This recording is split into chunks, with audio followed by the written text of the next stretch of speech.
Hello दोस्तों, welcome back to curious Sharif for the daily dose of Indian football.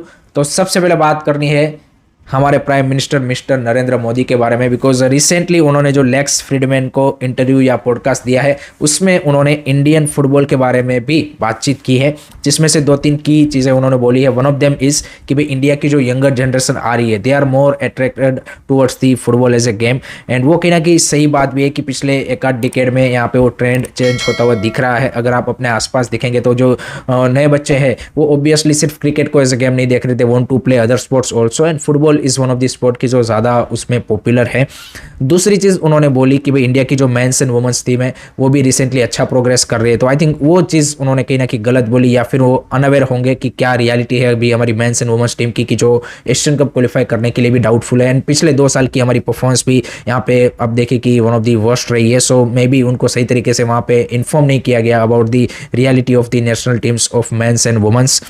तीसरी चीज़ उन्होंने मेंशन की शाहडोल डिस्ट्रिक्ट के बारे में, जो कि एमपी का एक ट्राइबल डिस्ट्रिक्ट है जिसको उन्होंने लास्ट ईयर विजिट किया था। मैंने भी अपने वीडियो में जब उन्होंने विजिट किया था मेंशन किया था कि भाई शाहडोल डिस्ट्रिक्ट में वहाँ के लोकल अथॉरिटीज़ की ओर से काफ़ी अच्छा काम किया जा रहा है कि वहाँ के जो ट्राइबल बच्चे हैं उसको फुटबॉल खिला के उनकी जो लाइफस्टाइल है, उनकी जो यहाँ पे करियर है, उसको यहाँ पे स्पोर्ट के साथ इन्वॉल्व किया जा रहा है, इंटीग्रेट किया जा रहा है। सो उसके बारे में बातचीत की कि भाई उसको मिनी ब्राज़ील के तौर पर जाना जाता है शाहडोल डिस्ट्रिक्ट को।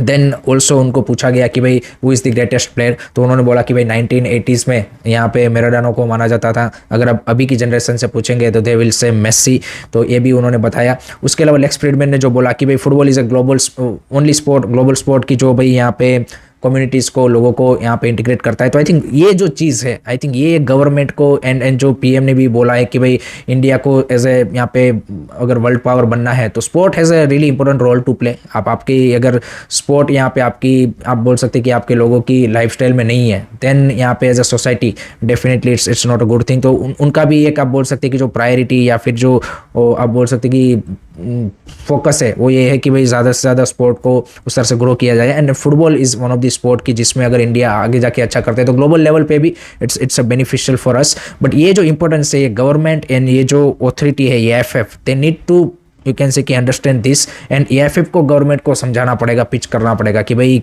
अगर हम फुटबॉल में अच्छा करते हैं तो इसके इंडिया के लिए बाकी फ़ायदे भी क्या है, किस तरह से इम्पैक्ट है। सो उन्होंने पॉडकास्ट में तो बातचीत की है, but let's see in upcoming time क्या गवर्नमेंट फुटबॉल के रिगार्डिंग कोई और एक्स्ट्रा फोकस करके प्रायोरिटी देके यहाँ पे कोई और इनिशिएटिव या फिर बेटर पीपल इन एडमिनिस्ट्रेटिव लाते हैं, देन वी माइट सी कि भाई इंडिया कैन ग्रो। एंड एक और चीज़ कि जो ये शाहडोल डिस्ट्रिक्ट का उन्होंने मेंशन किया, इस तरह के आप देखिए हर एक स्टेट में, मैं तो ये मानता हूँ कि भाई यहाँ पे एक ऐसा छोटा पॉकेट है कि जहाँ पे football is more popular than any other game, even cricket also. I think हर एक स्टेट में आपको एक ऐसा छोटा डिस्ट्रिक्ट, छोटा रीजन मिल जाएगा कि जहाँ पे फुटबॉल पॉपुलर है। इट्स जस्ट अबाउट कि ये जो अनऑर्गेनाइज्ड ये जो सारे है फुटबॉल के पॉकेट, उसको आपको मोर प्रोफेशनल फुटबॉल के साथ इंटीग्रेट करना है, तब जाके आप चैनलाइज कर पाओगे उस टैलेंट को। तो ये ज़्यादा ज़रूरत है। सो इसके बारे में भी आई थिंक अथॉरिटीज़ अगर काम करेगी तो ये सक्सेसफुली अचीव कर सकते हैं। Then we might get a talent जो हम अभी यहाँ पे उसकी क्या बोलते हैं कि we are looking for it. So ये चीज़ें हैं। लेट मी नो गाइस, आप क्या सोचते हो, आपके क्या ओपिनियन है इसके बारे में, कमेंट सेक्शन में ज़रूर बताइएगा। नेक्स्ट अब बात करते हैं इंडियन नेशनल टीम के बारे में। तो एज वी ऑल नो की टीम की ट्रेनिंग सेशन स्टार्ट हो चुकी है शिलोंग में for the upcoming 2 international matches. तो अभी जो रिसेंटली खबर आई थी कि भाई चांगते रूल्ड आउट हो चुके हैं ड्यू टू दी इंजरी। तो अब बिग क्वेश्चन इज कि वो will replace Chhangte, because Manolo Marquez ने डिसीजन बनाया है कि भाई वो कोई उसका रिप्लेसमेंट वैसे नहीं लाएंगे बाहर से, जो स्क्वाड उनकी है अब 25 मेंबर की, उसी में से किसी को रिप्लेस कर दिया जाएगा। बट एक चीज़ और है कि भाई चांगते वॉज रेगुलर और स्टार्टिंग 11 प्लेयर और रेगुलर प्लेयर है। तो अब क्वेश्चन ये आता है कि स्टार्टिंग 11 में कौन उसको रिप्लेस करेगा। तो what are the option we have. So option के तौर पे एक तो I think like two like या फिर straight away option will be the Manvir Singh on the right side, because he is playing for Mohun Bagan also in that position, so that makes sense.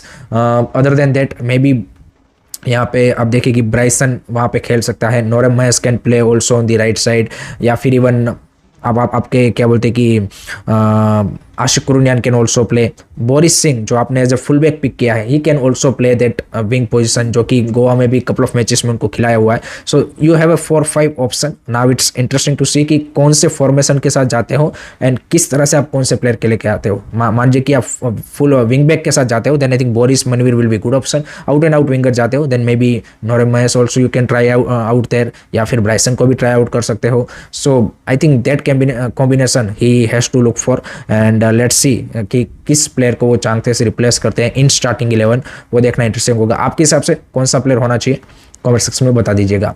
Next बात करते हैं ईस्ट बंगाल के बारे में। तो ईस्ट बंगाल के कोच के रिगार्डिंग एक बड़ा अपडेट आ रहा है। तो former Hyderabad FC coach Thangboi Singto को उन्होंने यहाँ पे फाइनलाइज किया है as their youth development coach. काफ़ी दिनों से बातचीत भी चल रही थी, एंड रिसेंटली जो ईस्ट बंगाल के मैचेस है उसको भी थोंगमई सिंतो ने अटेंड किया था। थोंगमई सिंतो एज वी ऑल नो कि हैदराबाद एफसी में उन्होंने ओवरऑल आप बोल सकते हैं कि यंगर प्लेयर्स के साथ अच्छा काम किया था। केला ब्लास्टर के साथ भी उनके लिंक थे कि वहाँ पे भी वो एज ए यूथ कोच में या फिर किसी और रोल में ज्वाइन हो सकते थे, but finally he is joining next season as a youth development coach of East Bengal. And उनके जो असिस्टेंट कोच है Bino George at the moment East Bengal के, उनकी भी अभी रूमर्स आ रही है कि शायद वो क्लब को लेफ्ट कर दे for the another club as a head coach. तो वो भी देखना रहेगा कि बीनो जॉर्ज क्या कंटिन्यू करते हैं अंडर ऑस्कार ब्रूसन या फिर वो लीव करते हैं। तो this is the update regarding East Bengal coach.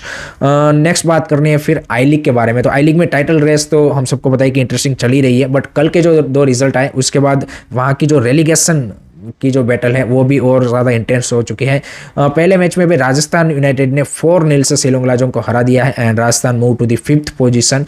सो ये मिड टेबल की बैटल थी। एंड जो दूसरा मैच का रिजल्ट था ना कि Aizawl FC beat 2-0 Delhi FC in away match, that impacted that you can say कि the relegation zone battle, because अब आइजोल एफसी पहुंच चुका है 2 point clear with SC Bengaluru. No doubt SC Bengaluru के पास 1 गेम इन हैंड है, बट वो अब रेलीगेशन जोन से बाहर है। सो लास्ट के जो 3-4 मैचेस है उसमें Aizawl FC, SC Bengaluru and Delhi FC तो शॉर्ट लग रहा है कि वो रेलीगेट होंगे ही होंगे, बट एक और टीम जो है उसके लिए बैटल चल रही है कि भाई कौन रेलीगेट होगा।